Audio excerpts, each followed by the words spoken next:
J'ai enterré ma femme il y a 6 mois. Hier, je l'ai vue au supermarché. J'ai couru vers elle en pleurant. Elle m'a regardé, confuse. Désolé, je crois que vous me confondez avec quelqu'un d'autre. Mais la voix était identique, les marques sur le visage, tout. Je l'ai suivie jusqu'à sa maison. Ce que j'ai découvert, mon cœur s'est arrêté quand je l'ai vue. Là, entre les rayons de conserve du carrefour, se tenait Marguerite, ma femme. La femme que j'avais enterrée il y a 6 mois, dans un caveau en marbre italien qui avait coûté 89 000 €. La femme pour qui j'avais pleuré jusqu'à ne plus avoir de larmes. La femme qui devrait être morte, mais elle était vivante, tenant un panier, vérifiant le prix des haricots verts. J'ai laissé tomber la bouteille d'huile d'olive que je tenais. Le verre a explosé sur le sol, l'huile dorée se répandant sur le carrelage blanc. Les gens ont regardé, je m'en fichais. Mes jambes ont bougé toutes seules, courant dans cette allée comme si j'avais 20 ans de nouveau, comme si le temps n'avait pas transformé mon corps en quelque chose de plus lent, de plus lourd. Marguerite, j'ai crié et ma voix est sortie étrange, mêlée à un sanglot qui venait de quelque part au fond de ma poitrine. Marguerite, mon Dieu, tu es vivante. Elle s'est retournée. Et quand ses yeux ont rencontré les miens, j'ai senti le monde basculer. C'était elle, la même cicatrice au sourcil gauche de la fois où elle était tombée de vélo à 20 ans. Le même nez légèrement de travers, cassé dans un accident qu'elle n'aimait jamais évoquer. La même tache de naissance sur le cou, petite, mais que je connaissais comme je connais les lignes de ma propre main. J'ai tendu les bras. Je voulais la toucher, l'embrasser, sentir que c'était réel et non quelque délire de mon esprit solitaire. Mais elle a reculé d'un pas. « Désolé, monsieur », a-t-elle dit avec cette voix rauque que j'avais entendue pendant 43 ans. La voix qui me réveillait le matin, qui se disputait avec moi à propos d'argent, qui murmurait qu'elle m'aimait dans les nuits froides. « Je crois que vous me confondez avec quelqu'un d'autre. » Me confondre. Non, Marguerite, c'est moi, Henri, ton mari. J'ai pris mon téléphone portable avec des mains tremblantes, cherchant désespérément une photo de nous. J'ai trouvé une du dernier anniversaire avant l'accident. J'ai montré l'écran vers son visage, l'approchant trop près. « Regarde, c'est nous. Tu ne me reconnais pas ?» Elle a regardé la photo. Ses yeux se sont rétrécis pendant 1 seconde, juste 1 seconde. Et puis, elle a secoué la tête, ce mouvement doux mais ferme que j'avais si bien connu. Je suis désolé. Mon nom est Isabelle. Isabelle Moreau. Je n'ai jamais vu cette photo de ma vie. Elle a posé sa main sur mon épaule, un toucher bref, presque paternel. Vous devez traverser quelque chose de difficile. Peut-être devriez-vous vous asseoir un peu, boire de l'eau. Isabelle. Isabelle Moreau. Je l'ai observée plus attentivement. Les vêtements étaient différents. Marguerite portait toujours des chemisiers élégants, même le week-end. Cette femme portait un t-shirt délavé du PSG et un jean usé. Les chaussures étaient de vieilles baskets, pas les ballerines en cuir que Marguerite adorait. Mais le visage, mon Dieu, le visage était identique. Le doigt, ai-je murmuré, pointant vers sa main gauche. Montre ta main gauche. Elle a froncé les sourcils, confuse, mais a levé la main. Et c'était là. Le petit doigt tordu, cassé quand Marguerite avait 15 ans en essayant de réparer le toit de la maison de sa mère.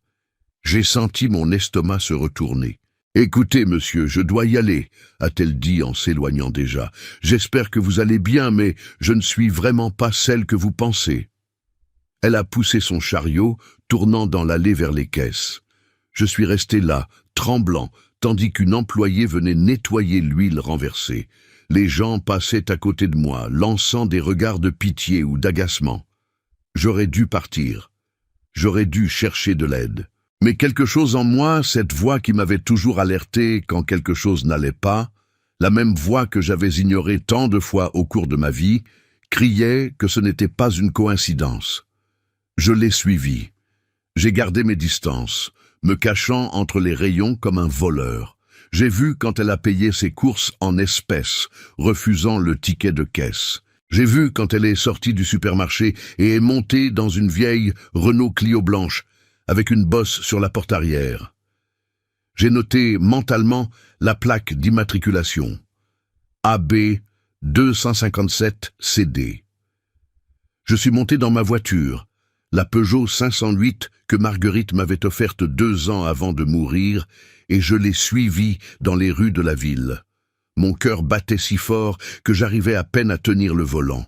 Nous sommes passés par le centre, par le quartier où nous vivions, et avons continué vers la banlieue ouest, une zone que je visitais rarement.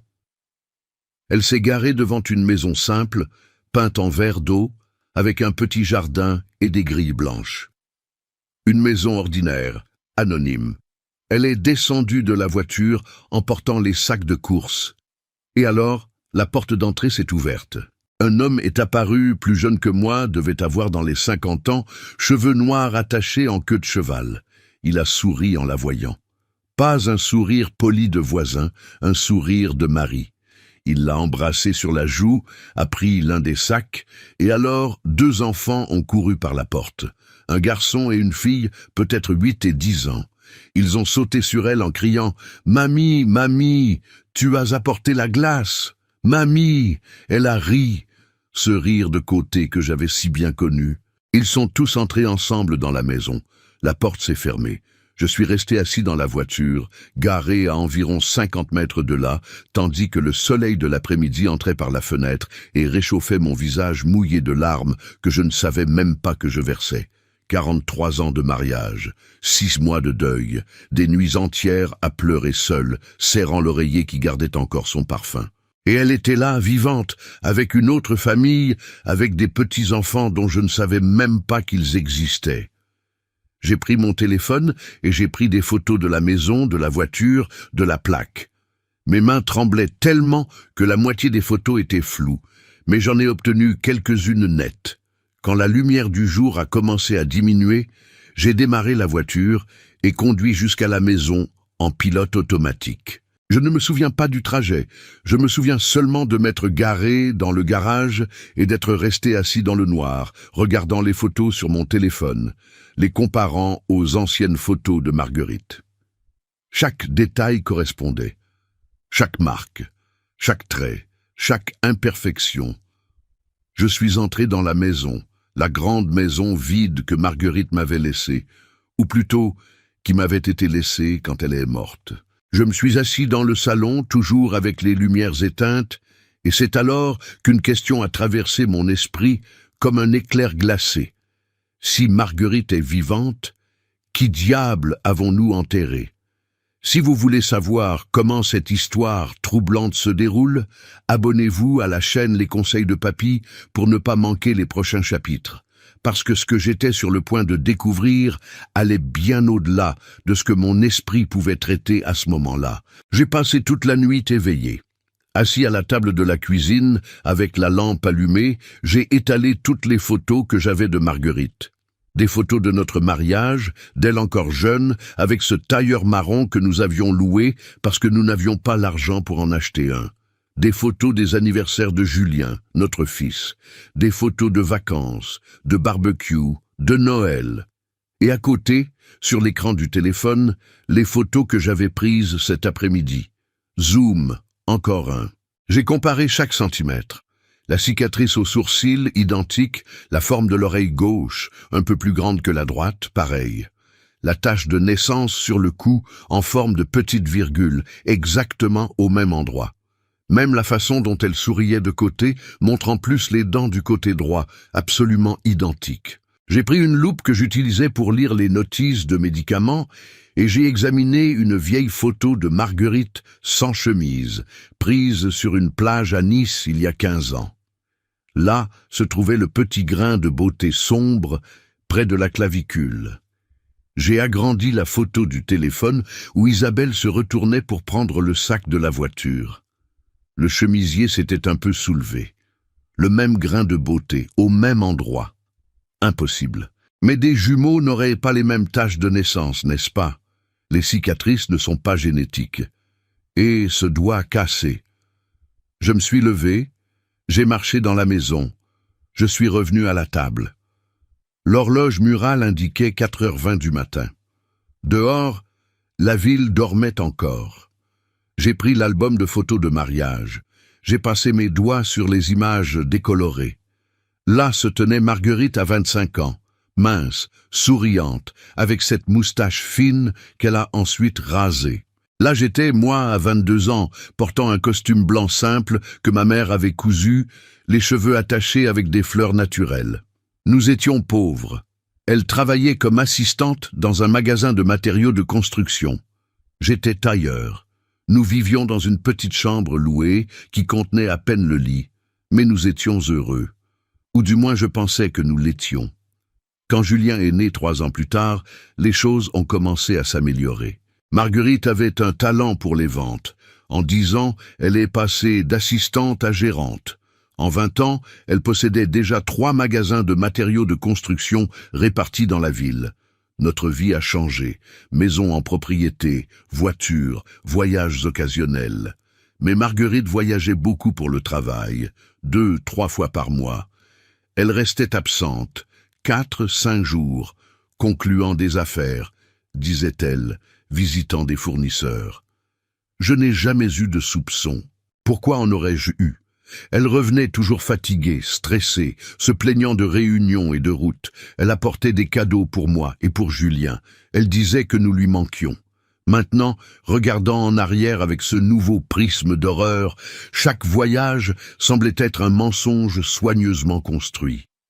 Quand le soleil s'est levé, j'étais encore assis à la table, entouré de photos. J'ai pris mon téléphone et j'ai appelé Julien. Il a répondu à la 5e sonnerie, voix enrouée de sommeil. « Papa, il est 6 heures du matin, il s'est passé quelque chose? J'ai besoin que tu viennes ici maintenant. »« Maintenant, papa? J'ai une réunion à 9 heures. » Julien. Ma voix est sortie ferme, chargée de quelque chose que mon fils entendait rarement. « Viens maintenant, c'est à propos de ta mère. » Silence de l'autre côté. « Papa, on en a déjà parlé.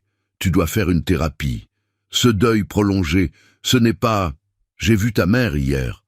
Un autre silence, plus long. « Papa, qu'est-ce que tu as pris? Tu as oublié de prendre un médicament ?» Julien, j'ai vu ta mère vivante au supermarché et je l'ai suivie jusqu'à sa maison. J'ai besoin que tu viennes ici maintenant et que tu m'aides à comprendre ce qui se passe. Parce que soit je deviens fou, soit reste là, ne sors pas de la maison, ne fais rien. J'arrive. Il a raccroché. Je suis allé prendre une douche, changer de vêtements. Quand je me suis regardé dans le miroir, je me suis fait peur. Cernes profondes, cheveux ébouriffés, lèvres gercées. On aurait dit que j'avais vieilli de 10 ans en une nuit. Julien est arrivé 40 minutes plus tard. Il portait des vêtements de sport. Il devait avoir quitté la maison en courant. Il est entré sans frapper, m'a trouvé de retour à la table de la cuisine. « Papa, qu'est-ce qui s'est passé ?» Il a tiré une chaise, s'est assis à côté de moi, a tenu ma main. Ses yeux étaient inquiets. Cette inquiétude que les enfants ont quand ils pensent que leurs parents perdent la tête. J'ai montré les photos, d'abord les anciennes, puis les nouvelles. J'ai expliqué chaque détail. La cicatrice, la tache, le doigt cassé. J'ai parlé de la rencontre au supermarché, de comment elle m'avait traité comme un étranger, du faux nom, de la maison, de l'homme, des enfants. Julien a regardé les photos en silence. Son expression changeait. De l'inquiétude à la confusion à quelque chose que je n'arrivais pas à identifier. Ses mains ont légèrement tremblé quand il a agrandi l'une des photos. Oui, c'est impressionnant la ressemblance, a-t-il finalement dit en me rendant mon téléphone. Mais papa, les gens se ressemblent. J'ai déjà vu 3 types qui pourraient être mes frères jumeaux au centre commercial. Julien, ce n'est pas une ressemblance, c'est elle. Papa, nous avons enterré maman. Tu étais là. J'étais là. Sophie, les oncles, ses amis, tout le monde était là. Un cercueil fermé, ai-je murmuré. Nous avons enterré un cercueil fermé. Julien a passé sa main sur son visage, fatigué, parce que le corps était, tu sais, l'accident a été violent. Les médecins ont dit que c'était mieux ainsi, que tu ne devais pas voir. Qu'est-ce que tu as vu, toi? Tu as vu le corps de ta mère de tes propres yeux? Julien a détourné le regard. Non, mais les documents étaient tous là. L'Institut médico-légal a libéré le corps. Il y avait un certificat de décès. Tout était en règle. Je veux aller à cette maison, ai-je dit en me levant. Maintenant, tu viens avec moi. Papa, C'est de la folie. On ne peut pas simplement envahir la maison d'un étranger. Alors tu penses que c'est un étranger. Il a hésité. Je pense que tu es traumatisé, papa. Tu as beaucoup souffert. Tu souffres encore. Et le cerveau, quand il est en deuil profond, peut jouer des tours. Julien Auguste. J'ai utilisé son nom complet, comme je le faisais quand il était enfant et faisait des bêtises. Tu viens avec moi à cette maison où j'y vais seul. Mais j'y vais. Il a soupiré, vaincu. D'accord, allons-y. Mais juste pour que tu vois que c'est quelqu'un d'autre et que tu puisses aller de l'avant, ok?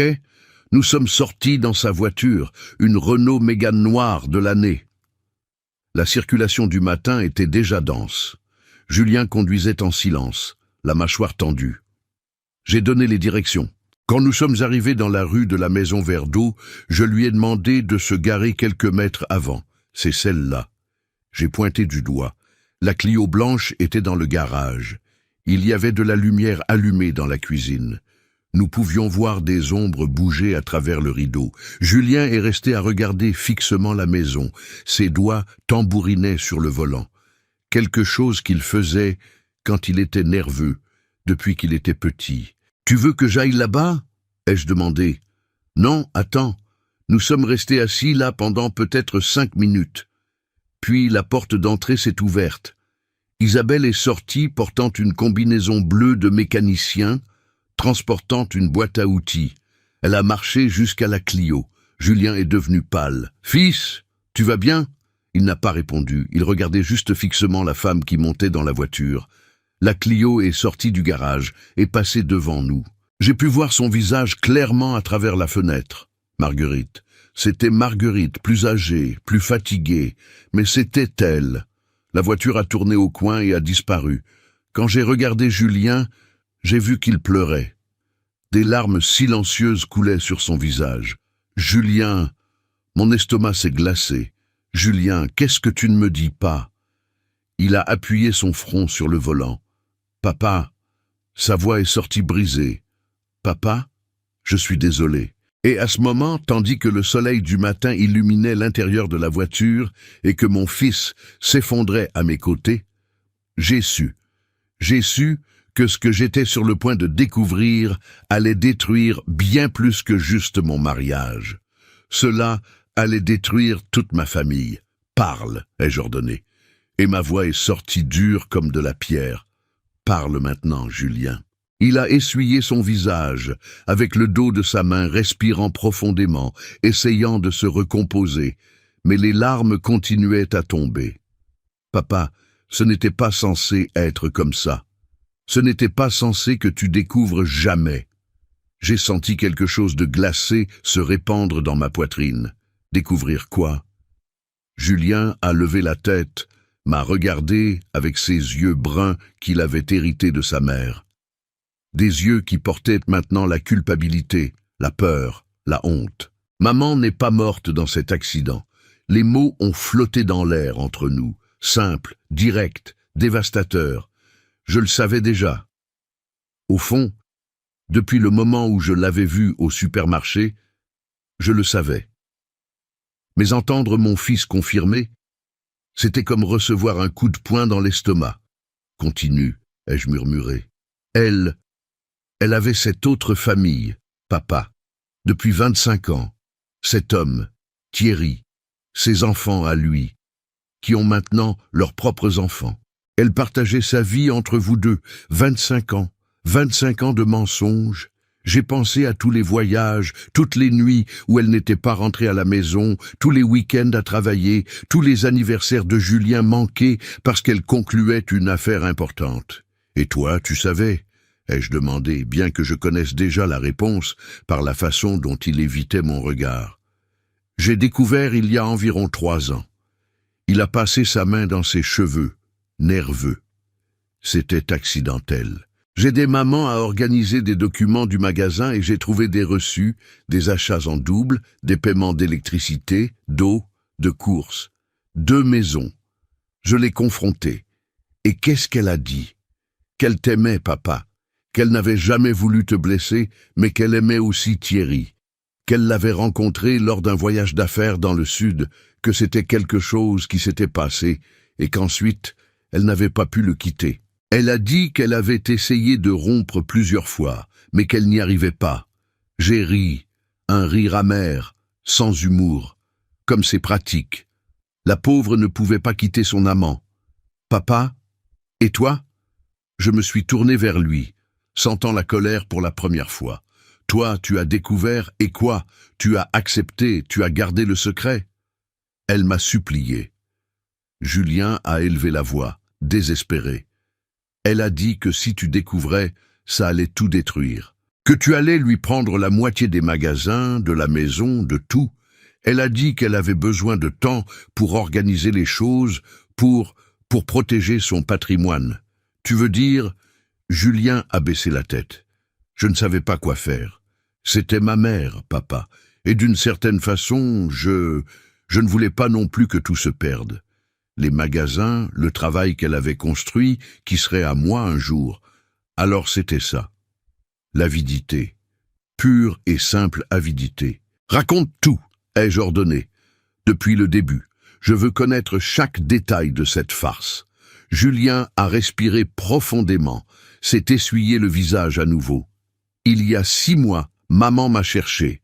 Elle a dit qu'elle n'en pouvait plus de vivre divisée, qu'elle voulait rester avec Thierry pour de bon, recommencer seulement avec lui. Mais si elle demandait le divorce, je prendrais la moitié de tout, ai-je complété la phrase, sentant la nausée. Elle avait consulté un avocat. Régime de communauté réduite aux acquêts. Vous étiez mariés depuis plus de 40 ans. Tu aurais eu droit à la moitié des magasins, de la maison, des économies. Environ 2 millions d'euros, peut-être plus. 2 millions d'euros. 43 ans de mariage valaient 2 millions d'euros qu'elle ne voulait pas partager avec moi. Alors vous avez planifié sa mort? Ce n'était pas exactement comme ça. Elle a eu l'idée. Elle a dit qu'elle connaissait quelqu'un, un sans-abri qui était malade en phase terminale, sans famille. Le type mourait vraiment, papa. C'était une question de semaines. Maman a offert de l'argent, beaucoup d'argent. Combien? 250 000 euros.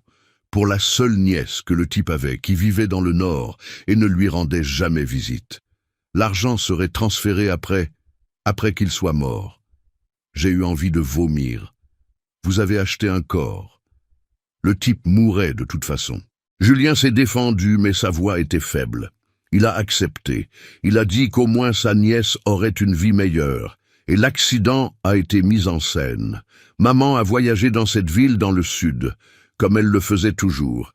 Mais cette fois, l'homme était avec elle. Elles ont causé un accident de voiture réel, mais petit, juste assez pour appeler la police, faire un rapport. L'homme a été emmené à l'hôpital sous le nom de maman. Il avait ses documents, son portefeuille, tout. Et quand il est mort, 3 jours plus tard, ils ont émis le certificat de décès comme si c'était Marguerite. Oui. Le corps est venu dans un cercueil scellé parce que, soi-disant, il avait été défiguré dans l'accident et après à l'hôpital. J'ai insisté avec toi pour ne pas ouvrir, papa, parce qu'à l'intérieur se trouvait le cadavre d'un inconnu. Julien a hoché la tête, honteux. Je suis resté silencieux, traitant l'information, me souvenant de ces jours terribles. L'appel de la police, la course à l'hôpital, Julien m'empêchant d'entrer dans la salle, disant que le médecin ne recommandait pas, que l'image serait trop traumatisante. Je me suis souvenu des funérailles, du cercueil fermé couvert de fleurs blanches, des gens qui pleuraient, des amis de Marguerite présentant leurs condoléances, du prêtre parlant de la brièveté de la vie, de l'héritage que nous laissons. Et tout ce temps, Marguerite était vivante, planifiant sa nouvelle vie, me laissant derrière comme si nos 43 ans ensemble ne signifiaient rien. Et le caveau? Ma voix est sortie étrange, distante. Le caveau en marbre italien qui a coûté 89 000 euros. Papa, il y a un corps là-dedans, celui de l'homme qui est mort. Il a été enterré comme Marguerite Dubois, avec ses documents, son identité. Et Marguerite, elle a pris la moitié de l'argent que nous avions mis de côté pour les urgences. Environ 1,8 million d'euros qui étaient dans des placements à son nom. Elle a tout transféré quelques jours avant l'accident. Elle a changé de ville, créé une nouvelle identité. Isabelle Moreau. Elle a commencé une nouvelle vie avec Thierry, avec les petits-enfants que je ne savais même pas qu'ils existaient, avec sa famille, à elle. Oui, j'ai fermé les yeux. J'ai respiré profondément. J'ai essayé de ne pas crier, de ne pas frapper, de ne pas casser quelque chose. Et toi? J'ai ouvert les yeux, j'ai regardé mon fils. Qu'est-ce que tu as obtenu dans toute cette histoire? Julien a avalé sa salive. Les magasins, tous les trois. En tant qu'héritier unique, ils sont passés automatiquement à moi. Plus la maison, qui était déjà à mon nom depuis 2 ans pour la planification successorale. Combien valent les magasins, papa? Combien? Environ 3,2 millions d'euros. Mais j'en ai déjà vendu 2. Je n'ai gardé que le plus grand, celui de l'avenue principale. Le reste de l'argent, je l'ai investi. Alors tu en as profité. Ce n'était pas une question, c'était une constatation. Je me suis occupé de toi, papa. Je t'ai donné une pension mensuelle de... Combien? 4 500 euros. J'ai ri. Un rire fort, presque hystérique. 4 500 euros. Moins que ce que gagne une femme de ménage. Pendant que toi tu gardais 3 millions, que ta mère s'enfuyait avec presque 2 millions, et moi je restais ici à pleurer toutes les nuits, à prendre des médicaments pour dormir, à aller à des groupes de soutien pour veufs. Les larmes sont finalement venues. Chaudes, amères, furieuses. J'ai pleuré pour elle, Julien. J'ai pleuré jusqu'à ne plus pouvoir respirer. Je regardais sa photo sur la table de nuit et je suppliais Dieu de m'emmener aussi, parce que je ne pouvais pas supporter la douleur de vivre sans elle. Papa, je suis désolé. Et tu savais? J'ai crié, perdant finalement le contrôle. Tu savais et tu m'as laissé souffrir. Tu m'as laissé dépenser 89 000 euros dans un caveau pour un étranger. Tu m'as laissé croire que ma femme était morte pendant qu'elle était vivante, heureuse, avec une autre famille. Je ne savais pas quoi faire. C'est ma mère, et je suis ton père. Le silence qui a suivi était lourd, suffocant. Julien pleurait ouvertement maintenant, mais je ne ressentais pas de pitié. Je ressentais seulement une fureur glacée, contrôlée, qui grandissait dans ma poitrine comme une tempête. « Ramène-moi à la maison », ai-je dit calmement. « Papa, on doit parler de... Ramène-moi à la maison ». Il a conduit en silence. Quand nous sommes arrivés, je suis sorti de la voiture sans regarder en arrière. « Papa, s'il te plaît ». J'ai claqué la porte et je suis entré dans la maison. Je suis allé directement dans la chambre. J'ai pris toutes les photos de Marguerite et je les ai mises dans une boîte. 43 ans de souvenirs. Mariage, anniversaire, voyage, sourire, étreinte. Tout était mensonge. J'ai fermé la boîte et l'ai mise dans l'armoire la plus haute. Puis je me suis assis sur le lit et j'ai regardé autour de moi. La grande maison vide, la vie vide, les 6 derniers mois de deuil gaspillés. Et j'ai commencé à planifier. Parce que s'il y avait une chose que mes 68 ans de vie m'avaient apprise, c'était qu'on ne peut faire confiance à personne, ni à sa femme, ni à son fils, seulement à soi-même. Et j'allais les faire payer, chacun à sa façon. Mais d'abord, j'avais besoin de preuves. Des preuves qui ne pouvaient pas être niées, ignorées ou expliquées. Des preuves qui détruiraient la petite vie parfaite qu'ils avaient construite sur la base de mes larmes. Dans les 3 jours suivants, je n'ai répondu à aucun appel de Julien. Il a appelé 47 fois, envoyé 63 messages, est apparu à la porte de la maison 2 fois, sonnant à la porte avec insistance. Je le voyais par la fenêtre de la chambre, mais je n'ouvrais pas. Je ne voulais pas voir son visage. Pas encore. Parce que j'avais besoin de temps pour réfléchir, pour planifier, et surtout pour enterrer ce qui restait de l'Henri naïf et le remplacer par quelqu'un de plus fort. Le 4e jour, je me suis réveillé différent. J'ai pris une longue douche, je me suis habillé, j'ai mis du parfum pour la première fois en des mois. J'ai pris mon sac et je suis sorti. La voisine, Madame Leroux, arrosait ses plantes. « Bonjour, Henri. Comme vous êtes élégant aujourd'hui. » Elle a souri, surprise. Ça faisait longtemps que je ne vous voyais pas aussi bien habillé. « Bonjour, Madame Leroux. Je vais régler des affaires. » J'ai souri en retour. Un sourire qui n'atteignait pas mes yeux. J'ai conduit jusqu'au centre-ville. J'avais cherché sur Internet et trouvé ce que je cherchais.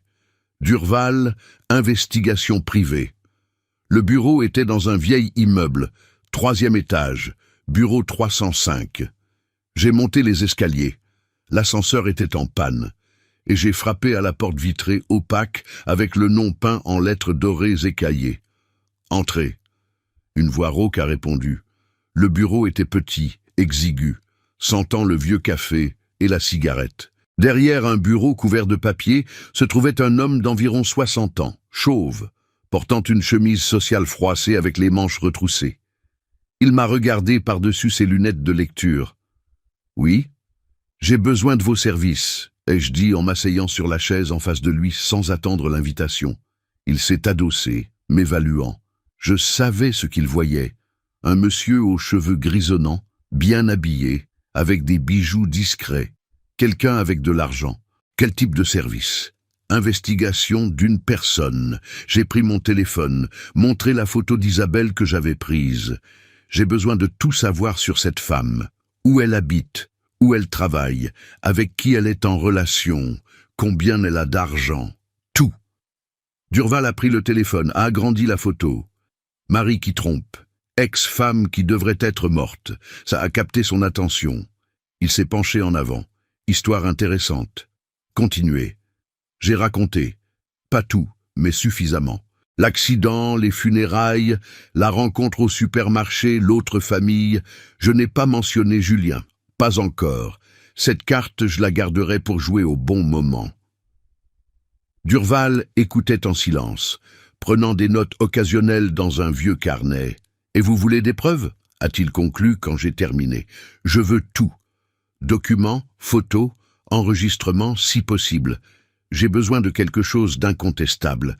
Ça va coûter combien pour un travail de ce niveau ? 12 000 €. La moitié maintenant, la moitié quand je livre le rapport complet. J'ai ouvert mon sac, pris mon chéquier, rempli un chèque de 6 000 € et les remis. Je veux des résultats dans 1 semaine. » Durval a souri, montrant des dents tachées de café. « Vous êtes direct. J'aime ça. » Il a rangé le chèque. « Je vais avoir besoin de quelques informations. Nom complet, documents si vous en avez, tout ce qui peut m'aider. Le vrai nom est Marguerite Dubois. Le faux est Isabelle Moreau. J'ai noté les données sur une feuille, y compris l'adresse de la maison Verre d'eau, la plaque de la Clio, l'heure approximative à laquelle elle sortait pour travailler. Parfait, je commence aujourd'hui même. Je vous appelle pour tout. Je suis sorti du bureau en sentant quelque chose que je n'avais pas ressenti depuis longtemps. Un but. Dans les jours suivants, je suis retourné dans cette rue, toujours à des heures différentes, portant des casquettes ou des foulards pour me déguiser. J'ai observé leur routine. Isabelle sortait tous les jours à 7 heures du matin conduisant la vieille Clio. Elle rentrait à 18 heures. Le samedi, elle restait à la maison, jouant avec les petits-enfants dans le jardin. Le dimanche, ils allaient tous à la messe de 10 heures dans l'église du quartier. La vie parfaite, la famille heureuse, pendant que moi, le mari légitime, je pleurais seul dans le noir. Thierry semblait être au foyer, ne travaillait pas à l'extérieur, s'occupait de la maison, des petits-enfants quand les filles travaillaient. Il était beau pour son âge, bien soigné. Il portait des vêtements simples mais arrangés. Il souriait beaucoup. Je le détestais. 1 semaine plus tard, Durval m'a appelé. J'ai le rapport. Vous pouvez venir le chercher. Je suis arrivé à son bureau en 20 minutes. Il m'a remis une épaisse chemise brune, pleine de documents. « Asseyez-vous », a-t-il dit. « Sérieusement, vous allez vouloir être assis pour ça. » J'ai ouvert la chemise. La première page était une copie de l'acte de naissance d'Isabelle Moreau. Date d'émission, il y a 7 ans. Enregistré dans un bureau d'état civil d'une petite ville du Sud. « C'est faux », a expliqué Durval. « Bien fait, mais faux. L'acte de naissance original de ce nom appartient à un bébé mort dans les années 50. Votre femme a acheté l'identité. J'ai tourné la page. Des photos de Marguerite entrant et sortant d'un petit garage mécanique. Une enseigne au-dessus de la porte. Serrurier Moreau, réparation générale. Elle travaille là, a continué Durval. Elle est serrurier. Elle gagne environ 3500 € par mois. Vie simple, modeste. Et l'argent? Ai-je demandé. Les 1,8 millions qu'elle avait. Durval a tourné vers une autre section de la chemise. Des relevés bancaires. Beaucoup de relevés bancaires. Ici, ça devient intéressant. Il y a 7 ans, une certaine Isabelle Moreau a ouvert des comptes dans 3 banques différentes. Dépôts initiaux totalisant 1,6 million d'euros. Depuis, elle retire mensuellement environ 8 000 €, laissant le reste placé dans des fonds conservateurs. Alors, l'argent était là, l'argent qui était aussi à moi. Par régime de communauté réduite aux acquets, la moitié de ces 1,8 million était à moi. Il y a plus. Durval a tourné une autre page. J'ai eu accès à ces appels téléphoniques des 6 derniers mois. Mon cœur s'est accéléré. Plusieurs appels vers le même numéro. Environ 200 au total. Certains durant plus d'1 heure. Il a entouré un numéro avec un stylo rouge. Vous avez réussi à identifier à qui il appartient? Ai-je demandé, bien que quelque chose dans mon estomac connaisse déjà la réponse. Durval m'a regardé sérieusement. C'est celui de votre fils, Julien Dubois. C'était là, noir sur blanc. La preuve de la double trahison. Des appels avant l'accident. Des appels pendant les 6 mois où j'ai été en deuil. Des appels la semaine dernière, après que j'ai confronté Julien. Ils se parlent régulièrement, a dit Durval. Avant, pendant et après la mort simulée. Votre fils était au courant de tout depuis le début. J'ai senti mes mains trembler. J'ai fermé la chemise. Autre chose? Oui. La maison où ils vivent n'est pas au nom d'Isabelle. Elle est au nom de Thierry, acheté il y a 22 ans. Ils ont un fils ensemble, de 23 ans, qui vit à Lyon, et 3 petits-enfants, enfants des 2 filles de Thierry d'une relation antérieure. Alors, elle a vraiment construit une vie entière pendant 25 ans. Il semblerait que oui, et d'après ce que j'ai pu enquêter, Thierry ne sait pas qu'elle a été mariée avant. Pour lui, Isabelle Moreau a toujours été Isabelle Moreau, une veuve qu'il a rencontrée dans le sud. J'ai pris la chemise, l'ai mise dans mon sac. Combien je vous dois? Les autres 6 000 €. J'ai rempli le chèque. Quand je l'ai tendu, Durval a tenu ma main. Écoutez, normalement je ne m'en mêle pas, mais vous avez l'air d'être quelqu'un de décent. Quoi que vous prévoyiez de faire avec ces informations, réfléchissez bien. Ces cas de fraude documentaire, de mort simulée, c'est un crime fédéral. Prison, vous comprenez? Je comprends parfaitement, ai-je dit en souriant pour la première fois depuis que j'avais découvert la vérité. Merci de votre inquiétude, Durval, mais je sais exactement ce que je vais faire. Je suis sorti du bureau en tenant la chemise comme si c'était la chose la plus précieuse du monde. Parce que c'était. C'était la clé pour détruire complètement les vies des 2 personnes qui avaient détruit la mienne. À la maison, j'ai étalé tous les documents sur la table du salon. Photos, relevés, registres d'appels, certificats faux. J'ai tout lu, mémorisé chaque détail. Puis j'ai pris le téléphone et j'ai passé un appel que je remettais à plus tard. Cabinet de maître Simone Cardozo. Bonjour. Bonjour. J'aimerais prendre rendez-vous avec maître Cardozo. C'est urgent. Vous êtes déjà client? Non, mais j'ai un cas d'escroquerie, de falsification documentaire et de fraude patrimoniale qui, je pense, va beaucoup l'intéresser. Pause de l'autre côté. Vous pouvez venir demain à 15 h? J'y serai.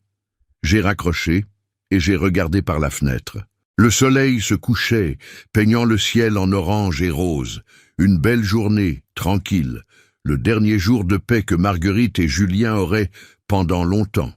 Parce que la tempête ne faisait que commencer, et j'allais être l'éclair qui détruirait tout. Maître Simone Cardozo n'était pas ce que j'attendais.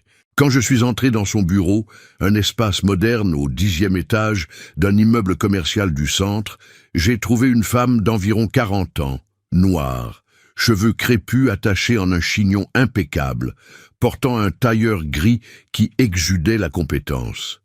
Ses yeux étaient aiguisés, intelligents, du type qui ne manquait aucun détail. « Monsieur Henry », elle a tendu la main, poignée ferme.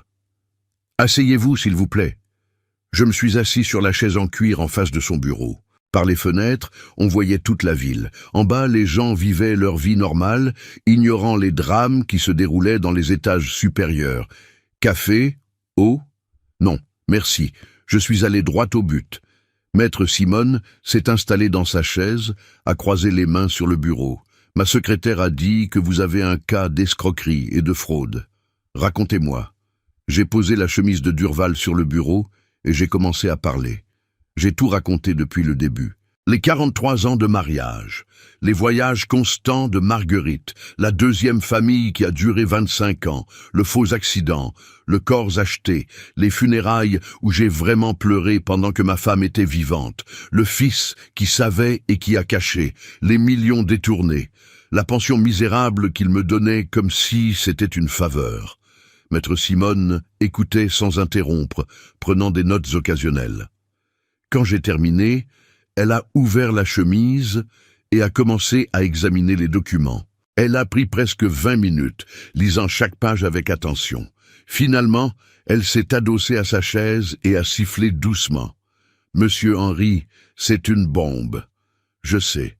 Vous comprenez la gravité de ce qui s'est passé. Nous parlons de multiples crimes, faux et usage de faux, escroquerie, dissimulation de cadavres, fraude documentaire, fraude fiscale. Elle a compté sur ses doigts. Votre fils et votre femme peuvent prendre de 3 à 8 ans de prison, chacun. J'ai senti une satisfaction froide dans ma poitrine. Parfait. Elle m'a regardé, évaluant. Vous voulez les poursuivre criminellement, tous les deux. Je veux justice. Je veux chaque centime qui m'a été volé. Je veux qu'ils paient pour ce qu'ils ont fait. Alors, nous devons construire un dossier solide. Maître Simone a pris un stylo. Je vais avoir besoin de quelques autres choses. D'abord, les documents du mariage, le faux certificat de décès, les documents des magasins. Je les ai tous à la maison. Je peux les apporter demain. Deuxième, une confession serait idéale. Vous avez dit que le fils a avoué. Vous avez un enregistrement ? Mon estomac s'est serré. Non, c'était dans la voiture. Je ne m'y attendais pas. Pas de problème. Nous devrons le faire avouer à nouveau, mais cette fois enregistré. Comment? Maître Simone a souri, un sourire de quelqu'un qui avait déjà fait ça plusieurs fois. Laissez-moi faire. Mais d'abord, parlons d'argent. Vous avez dit que votre fils a gardé les magasins? 3 magasins évalués à 3,2 millions d'euros. Il en a déjà vendu 2. Et cet argent est tout? Je ne sais pas. Investi quelque part. Nous allons découvrir. Parce que selon la loi de communauté réduite aux acquêts, même avec la mort de votre femme, vous aviez droit à 50% de tout ce qui a été construit pendant le mariage. Cela inclut les magasins. Mais il était l'unique héritier. Héritier d'une morte fausse. Maître Simone s'est penché en avant. Monsieur Henry, votre femme n'est pas morte, donc il n'y a pas eu de succession légitime. Les magasins n'auraient jamais dû passer à votre fils. Ils appartiennent toujours à la masse matrimoniale. J'ai mis quelques secondes à traiter l'information. Alors mon fils a vendu des propriétés qui n'étaient pas légalement à lui. C'est de l'escroquerie aggravée. Et tout l'argent de ces ventes doit revenir à la masse pour la division correcte. L'ampleur de la situation a commencé à devenir claire. Combien pourrais-je récupérer? Maître Simone a pris une calculatrice, a commencé à faire des calculs. Les magasins, 3,2 millions d'euros. La moitié est à vous, 1,6 million. Plus les 1,8 millions que votre femme a pris, la moitié à vous, 900 000 euros. Plus les dommages moraux pour la fraude, la souffrance psychologique, nous pouvons demander environ 500 000 euros facilement. Elle m'a regardé. Nous parlons d'environ 3 millions d'euros, monsieur Henry. Plus la maison, si vous le voulez. 3 millions d'euros. 43 ans de mariage, de dévouement, d'être mari et père, valaient 3 millions d'euros qu'il m'avait volés. Et la prison, ai-je demandé? Le criminel est un autre procès. Mais avec les preuves que nous avons ici, elle a tapé sur la chemise, je dirais que nous avons 90% de chances de condamnation. Surtout avec la confession enregistrée que nous allons obtenir. Comment allons-nous faire ça? Maître Simone a pris un petit enregistreur numérique du tiroir. Vous allez inviter votre fils à déjeuner. Vous allez dire que vous voulez faire la paix, que vous comprenez qu'il était dans une position difficile. Vous allez le mettre à l'aise, et ensuite, naturellement, vous allez ramener la conversation sur le sujet. Le faire répéter la confession. Tout ça, elle a levé l'enregistreur. Sera enregistré. Il ne va pas se méfier? Non, si vous êtes un bon acteur. Et d'après votre tête, monsieur Henry, je pense que vous avez passé les derniers mois à être un excellent acteur. Elle avait raison. Combien de fois ai-je souri quand je voulais pleurer? Combien de fois ai-je fait semblant d'aller bien quand je me déchirais à l'intérieur? Il y a encore une chose, a dit maître Simone, sérieuse. Nous avons besoin de preuves documentaires des transactions de votre fils. Vente des magasins, transfert bancaire, où il a mis l'argent. Il garde ces documents probablement dans son bureau, dans le magasin qui est resté. Vous pouvez y accéder. J'ai réfléchi. Julien m'avait donné une copie de la clé du magasin il y a des années, en cas d'urgence. Je ne l'avais jamais utilisée, mais je l'avais encore. Je peux. Parfait, parce que si nous obtenons ces documents prouvant qu'il a falsifié des signatures, vendu des propriétés de manière frauduleuse, elle a tapé sur le bureau avec satisfaction. C'est fini. Il n'a aucun moyen de se défendre. Je suis sorti du bureau de maître Simone 2 heures plus tard, avec un plan détaillé. Un plan qui allait complètement détruire la vie de mon fils. Et pour la première fois depuis que j'avais découvert la vérité, je n'ai pas ressenti de culpabilité, j'ai ressenti du pouvoir. Ce soir-là, j'ai finalement répondu à l'un des 83 appels de Julien. « Papa, Dieu merci. J'étais désespéré. Je pensais que... » Julien, j'ai interrompu, gardant ma voix calme, contrôlée. « On peut parler ?» Silence surpris de l'autre côté. « Bien sûr, papa, bien sûr. Tu veux que je vienne ?»« Non, je veux que tu déjeunes avec moi demain au Terrasse Grill. Ce restaurant que tu aimes, midi. Oui, j'y serai. Papa, À demain, fils. » J'ai raccroché avant qu'il puisse continuer. Je suis allé dans la chambre, j'ai ouvert le tiroir de la commode où je gardais les choses importantes.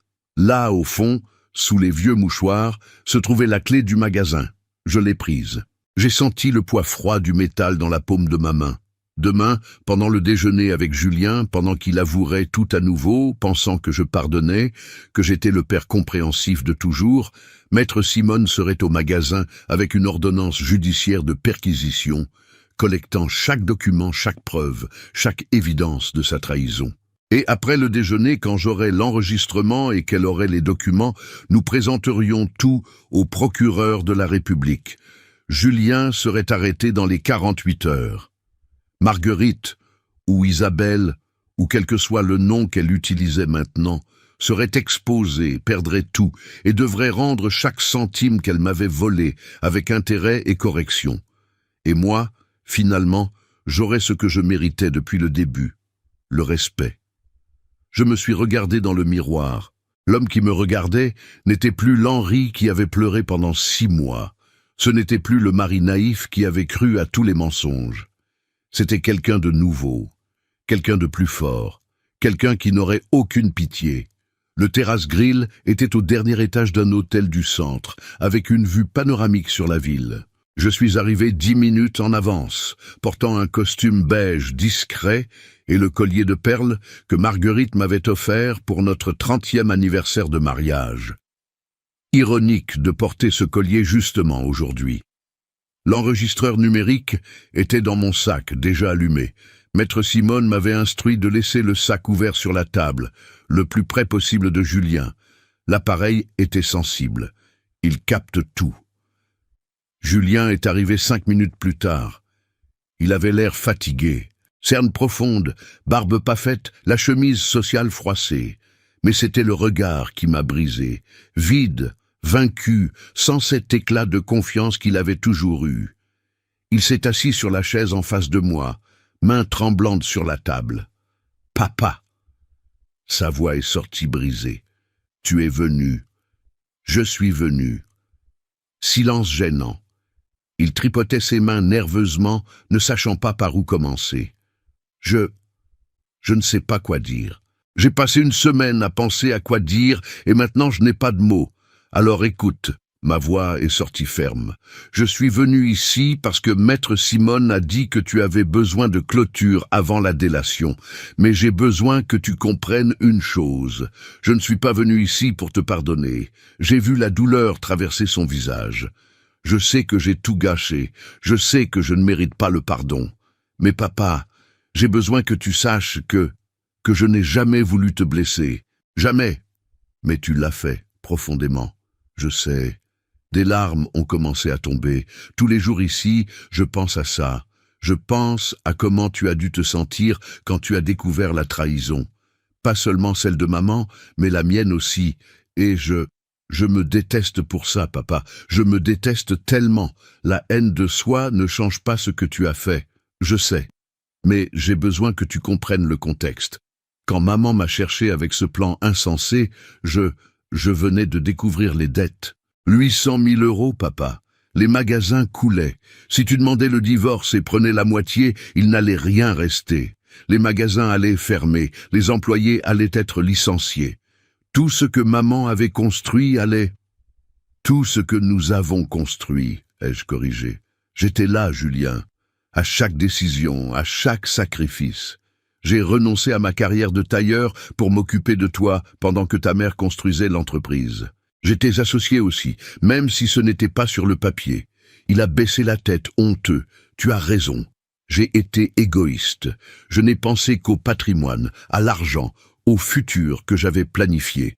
Et dans le processus, j'ai oublié que tu es mon père, que tu m'as tout donné, que tu méritais le respect avant toute chose. Et même en sachant tout ça, tu as falsifié ma signature 15 fois. J'étais désespéré. Les dettes augmentaient, les créanciers menaçaient de poursuivre. J'avais besoin de vendre les magasins rapidement. Alors tu aurais dû me dire la vérité. J'ai frappé la table, le faisant sursauter. Tu aurais dû venir me voir et dire « Papa, maman n'est pas morte. Elle s'est enfuie et a laissé un tas de dettes. J'ai besoin de ton aide pour résoudre ça. » J'aurais aidé, Julien, j'aurais signé ce qui était nécessaire. J'aurais travaillé avec toi pour sauver l'entreprise. Mais la vérité était trop horrible. Maman avait simulé sa propre mort, acheté un cadavre. J'étais impliqué. Comment j'allais raconter ça? Avec courage, avec honnêteté, deux choses qui apparemment ne courent pas dans notre famille. Julien a sangloté, couvrant son visage avec ses mains. J'ai tout gâché, je t'ai perdu. J'ai perdu Sophie, elle a demandé le divorce hier. Sophie a demandé le divorce, elle a dit qu'elle ne peut pas attendre 2 ou 3 ans pour quelqu'un qu'elle ne sait même plus qui il est, qu'elle va recommencer, trouver quelqu'un d'honnête. Il a ri amèrement. Je ne la blâme pas. J'ai respiré profondément, sentant le poids de la situation. Julien, tu vas rester emprisonné ici pendant au moins 2 ans si tu collabores. Peut-être 3. Et quand tu sortiras, tu auras un casier judiciaire, des difficultés à trouver un emploi, un jugement social. Ça va être dur, je sais, et je ne vais pas te faciliter la tâche. Je ne vais pas payer d'avocat, je ne vais pas déposer d'argent sur ton compte, je ne vais pas venir te rendre visite toutes les semaines. Tu as fait des choix d'adulte. Maintenant, tu affrontes des conséquences d'adulte. Je comprends. Mais j'ai hésité, choisissant mes mots avec soin. Quand tu sortiras, si tu as vraiment appris quelque chose, si tu as vraiment changé, peut-être que nous pourrons reconstruire quelque chose, pas la relation d'avant. Celle-là est morte, mais quelque chose de nouveau, basé sur l'honnêteté. Il a levé son visage, yeux pleins d'espoir. Tu es en train de dire qu'il y a une chance. Je dis que je ne vais pas t'abandonner complètement. Mais je ne vais pas non plus faire semblant que tout va bien. Ça va prendre des années, Julien. Des années pour que tu récupères ma confiance. Et peut-être que tu ne la récupéreras jamais totalement. Mais au moins je ne vais pas te rayer de ma vie comme tu as essayé de me rayer de tes décisions. Papa! Il a tendu sa main sur la table. J'ai regardé cette main, la main de mon fils, qui m'a embrassé quand il était enfant. Que j'ai tenu quand nous traversions les rues, qui a falsifié ma signature 15 fois. Après quelques secondes, je l'ai tenu brièvement. Une pression rapide, sans chaleur. Mais je l'ai tenu. Utilise ce temps ici pour penser, Julien. Pour vraiment réfléchir au type d'homme que tu veux être. Parce que l'homme que tu étais, celui-là, je ne le reconnais plus. Je vais le faire. Je le promets. Ne me promets pas. Fais-le simplement. Je me suis levé pour partir. Papa, il m'a appelé quand je suis arrivé à la porte. Je me suis retourné. Merci d'être venu, de ne pas avoir complètement abandonné. Je suis ton père, Julien. Je t'aimerai toujours. Mais l'amour ne signifie pas tout accepter aveuglément. Parfois, l'amour signifie laisser la personne affronter les conséquences de ses propres actes pour qu'elle apprenne. Je suis sorti de la salle, j'ai rendu le numéro en plastique. J'ai pris mon sac. Quand je suis arrivé à la voiture, j'ai finalement laissé les larmes tomber. J'ai pleuré pour le fils que j'avais perdu, pour l'homme qu'il aurait pu être, pour la relation qui ne serait plus jamais la même. Mais j'ai aussi pleuré de soulagement, parce que j'avais fait la bonne chose, même si ça faisait mal. 3 mois plus tard, assis en première classe d'un vol pour Lisbonne, avec un verre de vin blanc à la main, j'ai regardé par la fenêtre pendant que la France restait derrière. À mes côtés, Marcel et Philippe, mes amis d'enfance, riaient de quelque chose sur la tablette. Nous allions faire une croisière de 25 jours en Méditerranée, Espagne, Italie, Grèce, Turquie, tous les endroits que Marguerite m'avait toujours promis d'emmener et n'avait jamais emmenés. Maintenant, j'y allais seul, enfin, avec mes amis, mais sans dépendre d'aucune femme. Les magasins avaient été vendus pour 3,9 millions d'euros. J'ai investi la moitié dans des placements sûrs qui me donnaient 15 000 euros par mois de revenus passifs. L'autre moitié, je l'ai séparée pour des projets.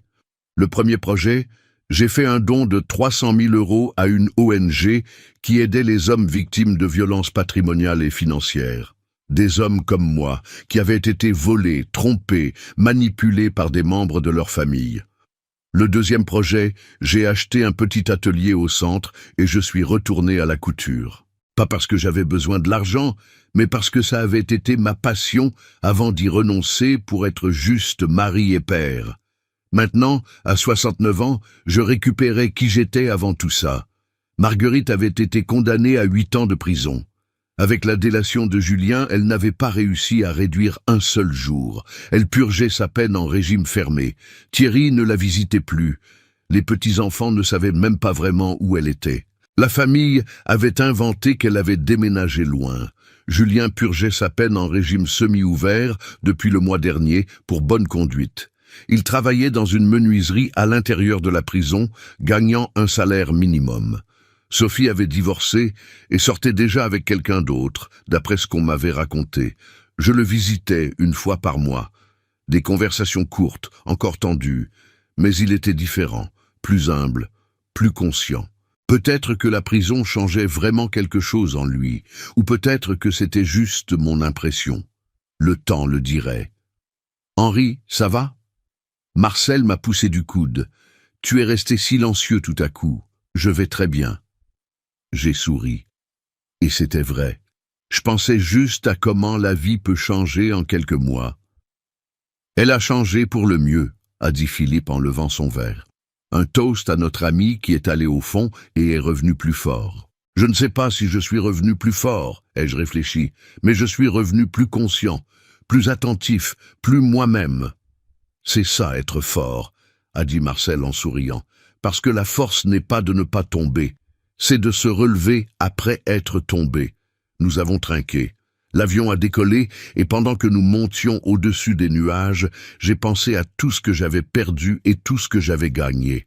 J'avais perdu l'innocence, la capacité de faire confiance aveuglément. La fantaisie que la famille était sacrée par définition. Mais j'avais gagné la connaissance de soi, l'indépendance, la certitude que je pouvais survivre au pire et quand même choisir de vivre. Pas juste exister. 6 mois après la croisière, c'était un samedi matin quand j'ai reçu l'appel. « Henri, c'est Maître Simone. Bonjour. Il s'est passé quelque chose ?» Marguerite. Elle a eu une crise cardiaque en prison hier. Elle était à l'infirmerie. Elle n'a pas résisté. Le téléphone a presque glissé de ma main. Elle est morte? Oui, pour de vrai cette fois. Le corps est en train d'être libéré pour la famille. Comme vous étiez techniquement encore marié, vous êtes le responsable légal. Marguerite était morte. Cette fois pour de vrai. Je n'ai rien ressenti.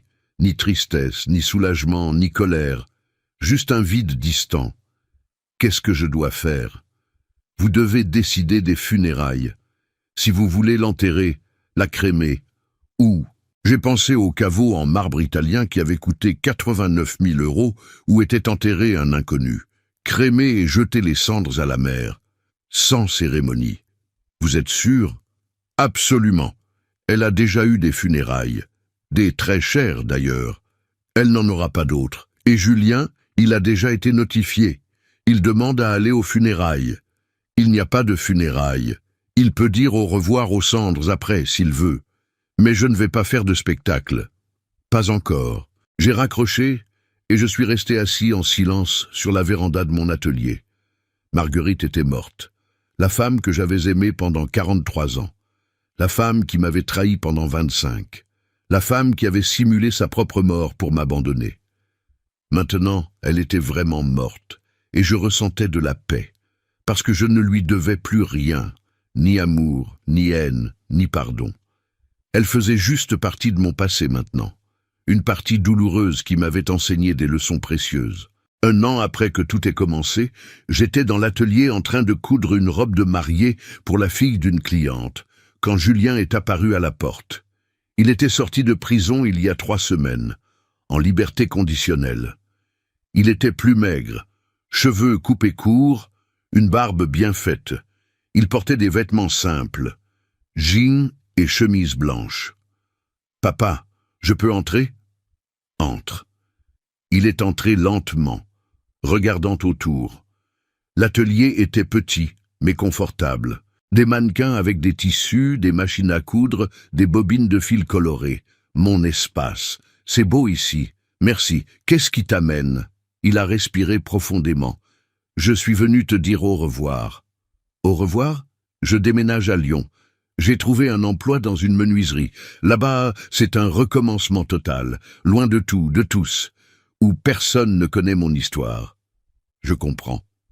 Et avant de partir, j'avais besoin de te remercier.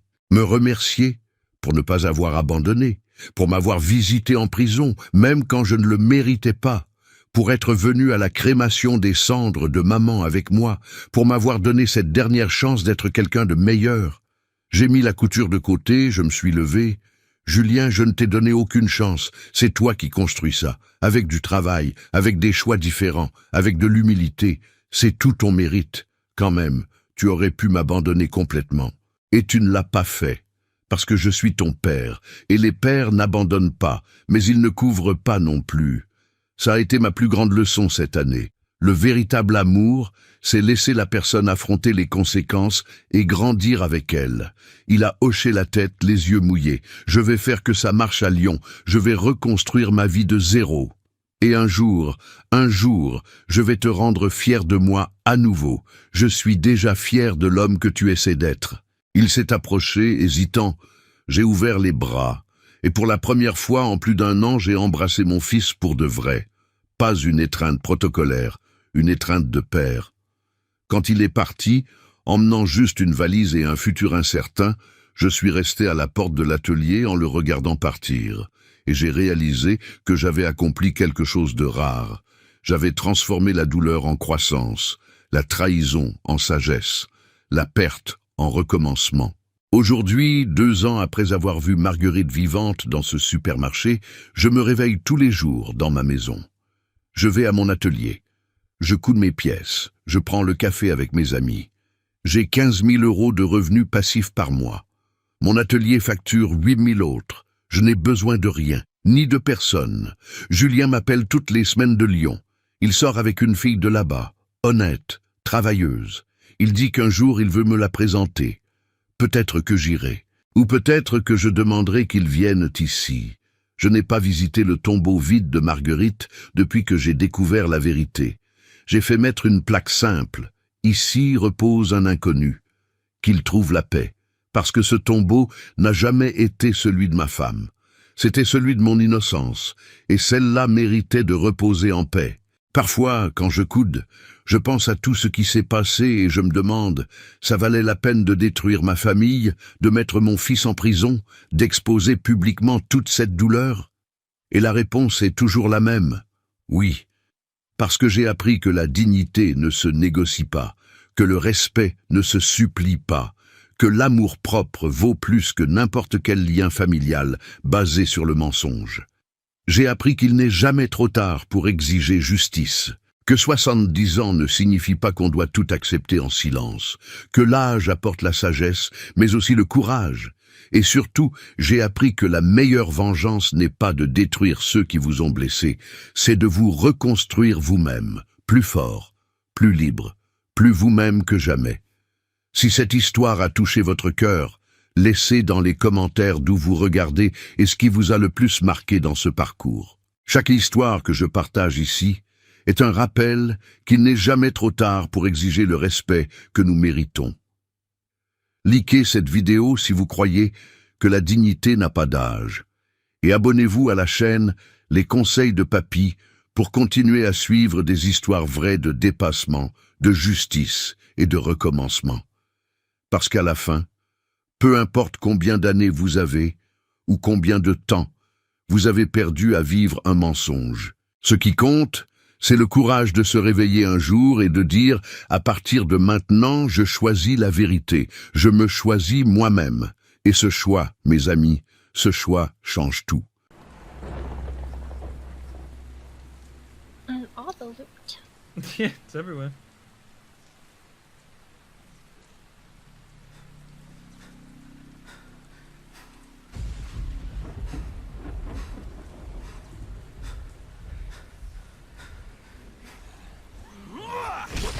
Oh my god.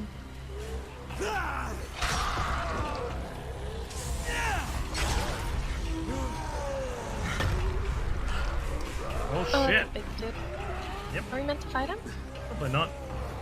Okay.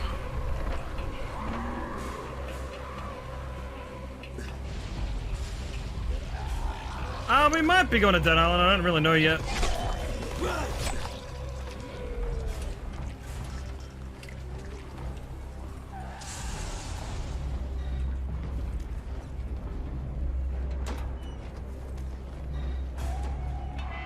Any 20k damage broomsticks in the chat? You've become such a big troll. What does that even mean? She's saying random numbers because people keep coming into the chat and saying, I have a 70k weapon, I have a 10k weapon, I have a this k weapon. She's never played this game, I don't think. No.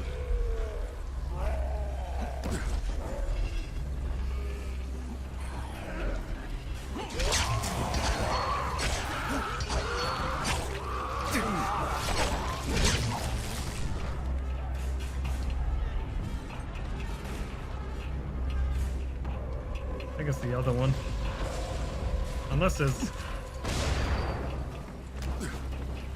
No, what the fuck? Oh, look. Search the container. Holy shit, he just destroyed me. Oh, fuck you.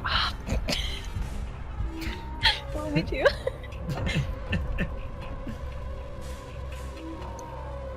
Is that about the large volatile thing? Let's just watch it. Do you see the video link? Yeah. Just click it. Have a look.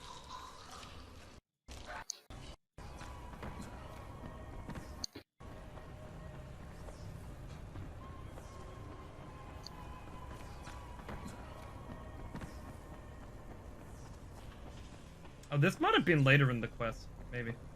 Because we didn't see any of this. Actually, yeah, don't watch any more of it. Okay. I think that might be later in the quest. Shall I buy Dying Light or Part 2? Both, man. They're both very good games. Very, very good games.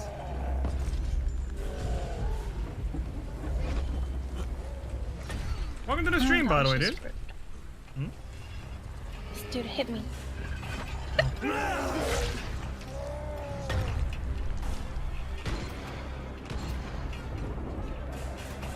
They're both definitely as good as each other.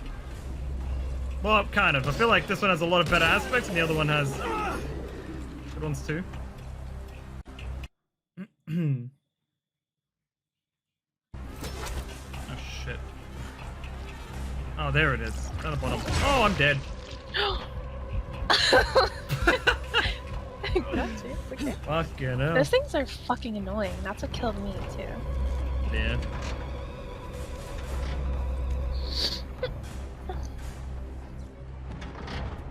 Great. Nothing. Now we go to the other one.